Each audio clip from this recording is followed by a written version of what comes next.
மாணிக்கம் விற்ற படலம். 16. உக்கிரவர்மன் காலத்துக்கு பிறகு வீரபாண்டியன் ஆட்சி பொறுப்பை ஏற்று சிறந்த முறையில் ஆட்சி செஞ்சுட்டு வந்தார்.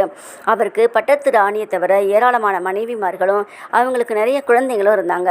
ஆனால் பட்டத்து ராணிக்கு மட்டும் குழந்தை இல்லை. அதனால அவங்க சோமவார விரதம், அஷ்டமி விரதம், சஷ்டி விரதம், சதுர்த்தி விரதத்தை முறைப்படி கடைபிடித்தாங்க. அதனால இறைவன் அருளால் அவங்களுக்கு ஒரு ஆண் குழந்தை பிறந்துச்சு. அந்த குழந்தைக்கு செல்வபாண்டியன்னு பெயர் சூட்டினாங்க. குழந்தை வளர்ந்து தந்தையைப் போலவே எல்லா வீர விளையாட்டுகளையும் போர் பயிற்சிகளையும் கற்று திறமை மிக்க வீரனாக வளர்ந்துட்டு வந்தான். அவங்களுடைய போராத காலம். வீரபாண்டியனின் வேட்டைக்கு போனப்ப அவங்கள புலி அடிச்சது. அதனால அவர் இறந்து போயிட்டாரு.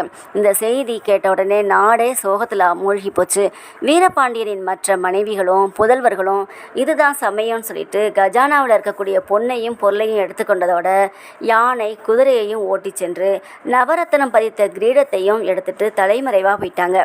அமைச்சர்கள் செல்வபாண்டியனை வைத்து வீரபாண்டியனுக்கு இறுதி சடங்கு செஞ்சதோட அவனுக்கு கொஞ்ச நாள் கழிச்சு முடி சுட்டணும்னு அன்னைக்கு பேசி முடிவு பண்ணாங்க. அதுக்கப்புறம் அரண்மனை கஜானாவை போய் அமைச்சர் பார்க்கும்போது அதில் ஒரு பொண்ணும் இல்லை, பொருளும் இல்லை, மணிமகுடமும் இல்லை. எப்படி முடி சூட்டுறது அப்படின்னு மனம் கலங்கி போய் அமைச்சர் அரசிகிட்ட சொல்ல நேர சொக்கநாதர் கோவிலுக்கு செல்வபாண்டியனோட போனாங்க. அங்கே சொக்கநாதர் ஒரு நவரத்ன வியாபாரியாக மாறி இவங்களுக்கு முன்னாடி வந்து நின்று ஏன் எல்லாரும் சோகமாக்குறீங்க, என்ன நடந்துச்சு அப்படின்னு கேட்குறாரு. அமைச்சர் நடந்ததை அப்படியே சொல்கிறாரு.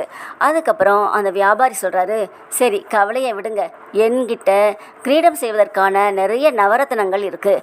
என்கிட்ட இருக்கும் நவரத்னங்கள் அரண்மனையில் காணாமல் போன கற்களை விட தரமானது, உயர்ந்தது அப்படின்னு சொல்லிட்டு அத்துடன் பாண்டிய மன்னர்களுக்கு எங்கள் குடும்பத்தினர் தான் பரம்பரையாக கிரீடம் செய்து தருவோம் அப்படின்னு சொல்லிட்டு காணாமல் போன கிரீடம் கண்டிப்பாக கிடைக்கும்.